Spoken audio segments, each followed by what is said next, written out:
నమస్కారం. ముందుగా భారత మహిళల పట్ల ఉన్న గౌరవం బట్టి 160 రూపాయలు సిలిండర్ కి ధర తగ్గించినటువంటి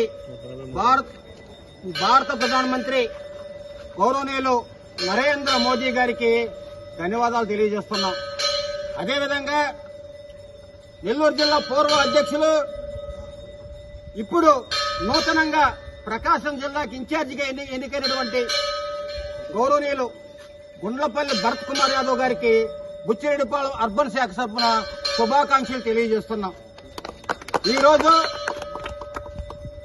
ఈరోజు జూన్ 15 నుంచి జూలై 14 వరకు ఎస్ఐఆర్ కార్యక్రమం జరుగుతూ ఉంది.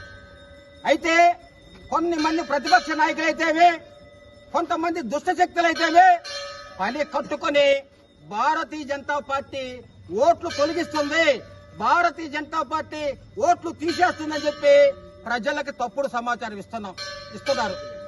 అయితే మేము ఒకటే చెప్తున్నాం, ఇటీవల జరిగినటువంటి వైఎస్ఆర్ కాంగ్రెస్ పార్టీ రాష్ట్ర ప్లేనరీలో మాజీ ముఖ్యమంత్రి వర్యులు ప్రస్తుత ప్రతిపక్ష నాయకుడు జగన్మోహన్ రెడ్డి గారు ఒక మాట చెప్పడం జరిగింది. పశ్చిమ బెంగాల్లో ఓట్లు తీసేశారు, తమిళనాడులో ఓట్లు తీసేశారు, ఉత్తరాంధ్రలో ఓట్లు తీసేశారు, ఓట్లు తీబట్టే అక్కడ గెలుస్తున్నారు అని. అయ్యా, మీరు మాజీ సీఎంగా పనిచేశారు, రాజ్యాంగం గురించి తెలుసా మీకు? మేము ప్రశ్నిస్తున్నాం.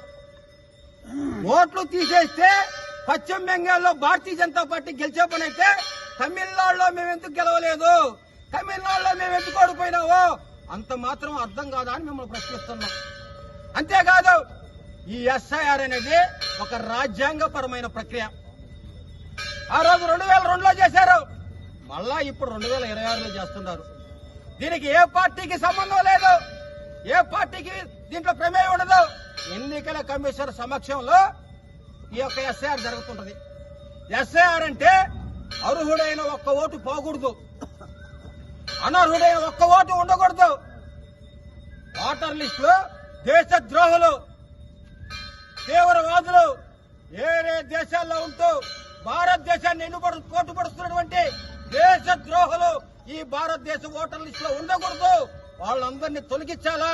గత కాంగ్రెస్ పార్టీ వాళ్ళ యొక్క గెలుపు కోసం వాళ్ళ యొక్క విధానాలతో దేశద్రోహుల్ని ఇక్కడ చేర్చి పబ్బం గడగతా వస్తుంది. వాళ్ళని తొలగియడమే ఎన్నికల కమిషన్ ఒక ప్రక్రియ. ఇది అర్థం చేసుకోమని వాళ్ళందరికీ తెలియజేస్తూ ఇంకొక మనవి, ఎస్ఐఆర్ అనేది జరిగితే మనకి ప్యూర్ ఓటర్ లిస్ట్ వస్తుంది. గతంలో చాలా